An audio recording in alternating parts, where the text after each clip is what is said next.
as you can see, this is going to be a really sophisticated video. I made this stand out of an old tripod that my son used for claymation. It's got clay all over it. And that is my 5-minute timer, because I'm going to try to answer coffee questions in 5 minutes. I'm going to do my best. And I'm choosing for the first one, probably the hardest question I can imagine, actually. And you're going to laugh probably when you hear it. So, Gail, longtime customer and very appreciative of your good work. Thank you. But I need help figuring out which coffees are what I am looking for. Lots of body, complex, strong, and flavorful. I don't care about the price, okay? But could you please identify this group of coffees as a special category? So I'll tell you, I'm going to try to answer questions quickly with my timer and then tell you what I actually think. So I'm going to start my timer. Okay, so this is a kind of a question our customer service gets a lot, and I don't get to answer directly, and I wish I did. So it's got a lot of body, complex, strong, and flavorful. So I have to try to take this and interpret like what I think those coffees could be, because that could go a lot of different directions. Because body and strength, even complex and flavorful, really have to do with brewing and with intensity, like your ratio, the amount of coffee you use to how much water. A lot of those things would be heightened with any coffee brewed with a ratio of less water and more coffee. So, but I'll tell you that it's 2 places my mind goes with this set of attributes is to Indonesia, if it's like an earthy coffee, like strong. You don't mention acidic or bright. So it's kind of like intense, has a lot of flavor. And by a lot of flavor, what I mean is not the just neutral coffee flavor. It's got like, in this case, earthiness and foresty flavors, kind of mossy. The other thing that this goes to is Ethiopian dry process, very fruity, and definitely, flavor spectrum that's outside of like standard coffee flavor. Standard coffee flavor being kind of like a wet processed Central America coffee. So how am I doing? I want to tell you, so I have to take this information and I have to kind of like interpret it. And I hope this isn't offensive, because I almost look at this as like sociological or psychoanalytic or something. Like somebody gives you some information, but you have to take that and think like, what are they really asking for? And it's really difficult with this question. Because in one way, these are extremely generic terms. They don't reference any specific coffee from any specific place. Body, complex, strong, and flavorful. They're an experience of coffee, and I don't know what experience you've had this with specifically. That would be really instructive to know. Okay, it was with an Ethiopian, or it was with a Kenyan, and then I would go in a different direction with a recommendation. The fact is, and the shortest answer is, I can't do a good job helping you with this set, because I think it's mostly about brew strength. And this is where my mind goes with it, though, is there's this, like, the history of coffee to me, and like my personal life and other people's life too, is like you go somewhere, you're studying in college, and your friends drink coffee and they get whatever is in the store. And perhaps that's one route into coffee. And that route is this kind of like weak, weird, store-bought, whatever, old coffee. And then you get your first cup of so-called good coffee. And, it's brewed well, and you recognize that this is a nice experience.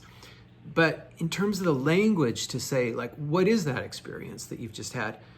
There's nothing there. And there's nothing there for a couple of reasons. One is that coffee language was dominated by big companies that said rich, smooth, and bold. But those are like marketing terms. They don't describe what you're actually experiencing very well. And then when specialty coffee came around, what happened is we wanted to describe it with all these other words, but we started saying like, oh, it's got raspberry, it's got red apple, and people couldn't relate to that either. Those aren't coffee terms. Those aren't the things that when you taste coffee the first time. It's bitter, it's dark, it's not tea, it's distinguished by what it's not and what it is, but the language for it isn't there. So I want to say that your question really reminds me that we still haven't figured out the good basic language for what coffee really is. It's bitter, it's not tea, so it's got body. You're talking about the strength. And flavorful means it's not neutral. So it goes somewhere with the flavor, So I think of a lot of different things with this question. And some of them is kind of an indictment of what a bad job we've done in coffee to describe it in a way people can really relate to. I mean, I think I was just eating a bag of dried apricots yesterday, and they each taste different. But you don't get that experience with coffee. You don't have like 30 coffees lined up, and you get to taste each one differently, which gives you a sense of the difference. Oh, that's it. I'm ready to try to do this again. It's not easy for me, and I'm not very happy with the results, but I'm just trying to stay with the program. 5 minutes to answer a question, and this one's hard. What are your thoughts on anaerobic fermentation? Mark asks. Will Sweet Maria's ever sell any green beans that use this process? Okay. So this is a great question. Anaerobic fermentation, what does it mean? Okay, so coffee has to be, unless it's natural coffee, which is just dried in the cherry entirely, and then the green beans kind of torn out in one big step. A lot of coffee is fermented to get the green bean out of the sticky interior of the fruit. So you peel off the skin, and then you have this kind of mucilage. If you've ever had like a plum seed, like the pit, and the fruit sticks to it, it's all slimy. That's kind of what a coffee seed is like after you peel off the skin. And that stuff doesn't want to give up the bean very easily. It has an inner layer called parchment. And there's somewhere or other you've got to get that mucilage off because the coffee doesn't dry very well. However, people discovered honey coffee or pulped natural coffee, where you just pulp it and then dry it with the fruit on it. So in fermenting coffee, you leave it you sort of pulp it out, and it's sitting there, it's all slimy. It's in a kind of cement fermentation tank usually. And then in time, just naturally, it starts to have a bacterial a reaction with microbial action is what I'm trying to say. And that acidifies and raises the temperature. It actually has a chemical reaction where the temperature gets higher, and all of those combine to break down the fruit. They're basically just slightly rotting off the exterior. And normally this doesn't give any flavor to the coffee specifically. That's not the goal of it. The goal of it is to get that fruit mucilage off of the interior seeds so it can be put out in a patio or on a raised bed to dry. So people have done this in different ways historically. And for example, in Ethiopia, there's a lot of places where the coffee was left underwater, and the fermentation time was extremely slow. It really depends on the climate and the temperature. There's places I've been in Nicaragua where it's like 6-hour fermentation and it's done. And there's places where it's 3 days of fermentation and it's still not done. Now, if you do it in a cold climate, like these places in really high altitude in Ethiopia, and the coffee's underwater, it's kind of like anaerobic fermentation. There's a lot less oxygen in there, and it slows down the process. So what people started to do is they started to pulp coffee and put it into sealed packages of some kind, barrels, plastic bags, Grain Pro bags, or whatever, in order to essentially flavor the coffee with the processing. So it's not the original intent to create a flavor through the processing, especially with wet processing, but people realize, well, this is something they can do. So, and this raises one of my biases against it, is that if you don't have great coffee, it's great to try to create flavor in it through a processing method. I'm sure this exists in wine. I'm sure there's sort of purists who believe that it should just be the variety of grape and the terroir and whatever else, and it's sort of like minimal flavor through processing. It should be like a clear window into what the variety of grape is or something.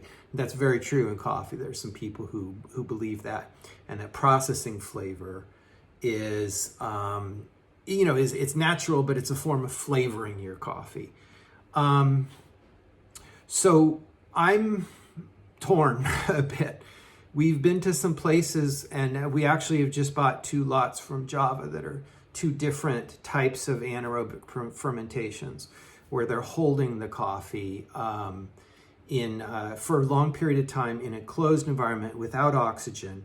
So it changes the action and which type of microbes sort of are most active. And what's cool about that is it accentuates the Java-ness of those coffees. I don't think it adds a overlay of a flavor that doesn't belong there, in my opinion.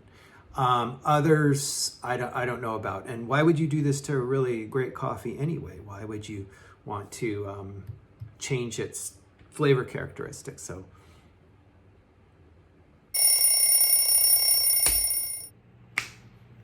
okay, I'm going to try to do this again. This is very interesting experience to answer a question in 5 minutes, because I always get rolling and it relates to other ideas and I want to talk. So I'm not going to be happy with my answers, but I'm not doing any, and no redos. It's got to be 5 minutes. This is it. I've got to do the best I can. I take a few notes, and I'm not counting the question reading. I don't think that's fair to count. The second question I'm going to answer is also from our library site, and we got other ones via Instagram and stuff, and I'll try to get to those.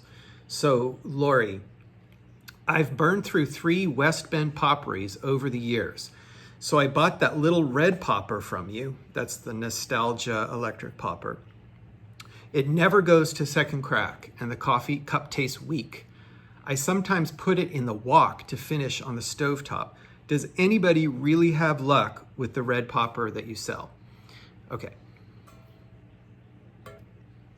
They do. They do have luck. And, but I want to be really honest with you. I'm not happy with that little popper. It's just that the Nostalgia electric popper happens to be one of the last ones on the market where it has the flat bottom and the vents go around to circulate the coffee in a circular pattern. And so we're kind of with this popper as a last resort. Maybe we should be clear about that, like that this is the available popper, but it's not the best. And what you had before, the West Bend Poppery 2, or if you actually had the original West Bend Poppery, I don't think we'd even be talking, because you'd probably still have it. The one from the 70s, it'd still be running, and you can roast like 3 times as much, and it always gets dark. So what's going on with any corn popper, even those original ones, but it's not so much of an issue, is that they have an overheat protection in them. It's and you can usually actually hear it when you're roasting. There is the heating coil has a little so-called thermometer. It's very crude. And what it does is that when there's a metal strip in it and it's connected, and when this metal strip, the underside bends, it breaks the electric connection to the heater. And it bends because of a certain heat temperature that it's hit. And the reason they have this is because obviously popcorn is meant to go in for, 3 minutes, and it's done. It's out of there. It ejects itself out. And as popcorn ejects itself out, the temperature goes down in the popper. The coffee that sits in there and doesn't eject out traps more heat in that roast area, and therefore it affects the that little bimetal strip, the little thermostat, will kick in sooner sometimes because of that. So it's obviously a heat protection.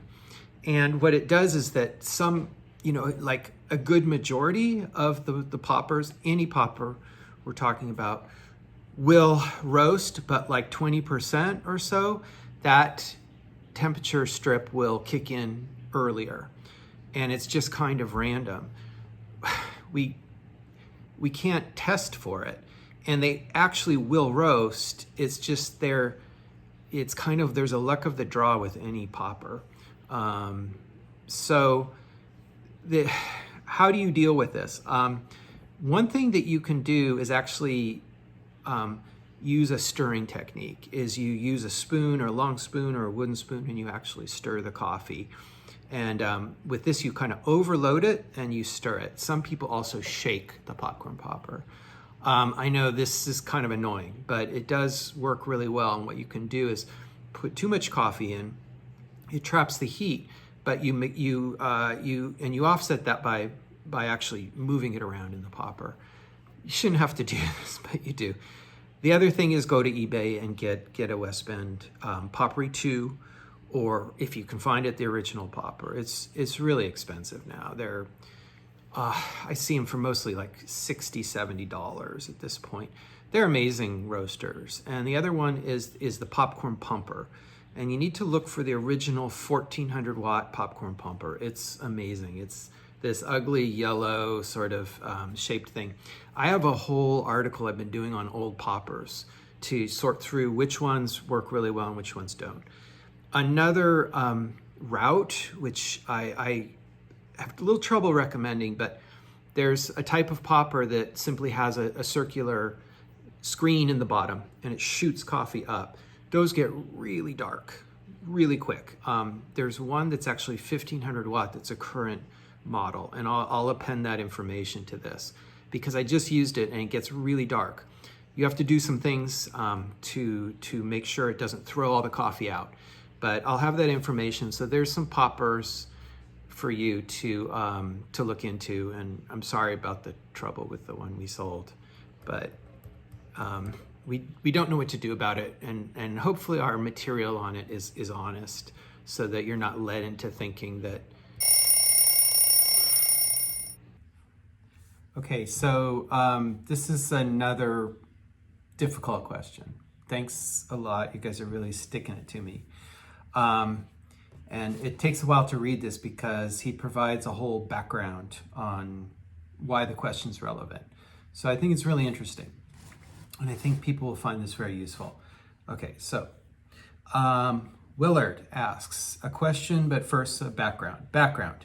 I have the impression that there's a certain antipathy among contemporary craft roasters for the likes of Peets, Spinelli, Noe Valley, and Peaberry's Rockridge. So clearly a local person, but these brands are the second wave, and the third wave where farm source single origin is the thing, and third wave roasters kind of think that second wave roasters are incinerators rather than roasters. As for me, I have my feet in both second and third wave. I am also a beer brewer, and when I develop new beer, I often begin with an existing beer in mind, which I go about reproducing. And once I have it dialed in, I can make tweaks in different directions and give it my own spin. I am thinking about getting into small scale commercial coffee roasting and buying the basic equipment, roasting an espresso, for roasting and developing barista skills. I used to work at Peets, but in the IT department, not as a coffee guy. But I got close to the coffee, and that was interesting. Although I never got to see the new roasting facility, which is out in Alameda. I know Peets is pretty careful to protect its proprietary blends, but as I begin to roast, I would like to begin with roasting a blend like Major Dickenson, very popular Peets brand. That is my daily coffee delivered to me here in Buffalo. I used to be a 510 Oakland East Bay guy, though. So, question. Here's the question. Can you guide me as to the beans I might use to make a blend that would be similar to Peets? In the home brewing world, beers that are made to be like commercial beers are called clone beers. So I would like to make a Major Dickenson clone. I will get into third wavy things too, but I would like to begin by replicating Major Dickenson, not for commercial purposes, but for learning purposes. So I think this is great, and I think the background's really important. And I sent a message to him on the in our library too, that I actually lived just up the block from the old Peets Roastery, which was on 65th in Emeryville, in the former Oliver Rubber Tire Factory, which is now, after Peets left to their new roasting facility out in Alameda, is the Oliver Lofts. So that's where Emeryville has gone. Okay, so I really should set my timer and answer this question. And this is not going to be easy. Okay, so I actually consulted. I know a bit about Peets, but I don't regularly. I don't even go to cafes, so I don't even regularly taste what they do now. I know their reputation. It certainly was like the roaster for before, because Alfred Peet was the specialty guy. To me, he's incredibly important. People used to name drop. Oh, I saw Peets. I took a class with Peets. When I lived in Ohio, a roaster was like, I studied with Alfred Peet. And I was like, his coffee was terrible, by the way. And I was like, well, what do you mean? And it turns out he just went to a seminar and heard Alfred Peet talk.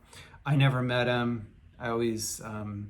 I remember one time I went to an importer's office and he had just left, and I was like, that was my chance. But he's definitely revered in a way, and was an important figure in coffee. And if you don't know, he basically started Starbucks. I mean, the guys who are credited with Starbucks and Jim Reynolds, et cetera, were just students of Peets, Alfred Peets. And Peets was about full city roasting. So Peets, what he interjected into the quality coffee dialogue was that coffee in the United States was light roasted, because when you roast really light, you don't lose moisture. And by not losing moisture, you don't lose the weight that you're selling, because you're selling coffee per pound by weight. So he said that, his assertion was that roasters in the United States were choosing these light roasts only for making more money, and that coffee had a certain point in roasting where it had fully developed but hadn't turned carbonized, hadn't turned into burnt flavor. So there's this magic point, which Peets would define as full city. And full city is a development where coffee doesn't taste grainy and et cetera, but it has a lot of dimension, and you have a combination at full city, according to Peets, of roast influence and roast flavor and origin flavor, green coffee quality flavor. You can still tell where the coffee's from. Is important, but the roast style is probably more important in a Peets world. And yes, absolutely, I think your portrayal of second wave and third wave or whatever, I really don't like the terms. However, the idea that there's people who came later and who want to, disavow the people that came before. They want to learn and emulate, and then they want to disregard them and say, no, what we do is more important. Those people started to roast lighter and lighter and lighter, to the point where first crack wasn't even happening in the roaster. It was happening in the tray when you dump the coffee out. First crack, not second crack, because that's Peets. Second crack happens in the tray, perhaps, just a little. So I'm going to get to your question. And this is hard. So the reason is that Major Dickenson, the Peets style, is about long drum roasts. It's about 15 and 16 minute drum roasts. And I actually consulted with somebody who's an importer and sells some coffee to them. And I know a bit about what they buy as well. That they're still in their new facility using the same roasting technology and that they've always used, which is Probat drum roasters, 15 to 16 minute roasts, longer roasts. And hats off to them for sticking to that. Quality wise, they're still buying some really good coffees. Oh my God, what are they buying? What's in Major Dickenson? I don't know, but I can tell you this. Peets sticks to Indonesian coffees. They like Indonesian coffees. They buy Central American coffees, like for acidity and cleanliness, and they buy some African coffees too to mix into the blend. They even use a little bit of aged coffee, but Sumatras are in there, and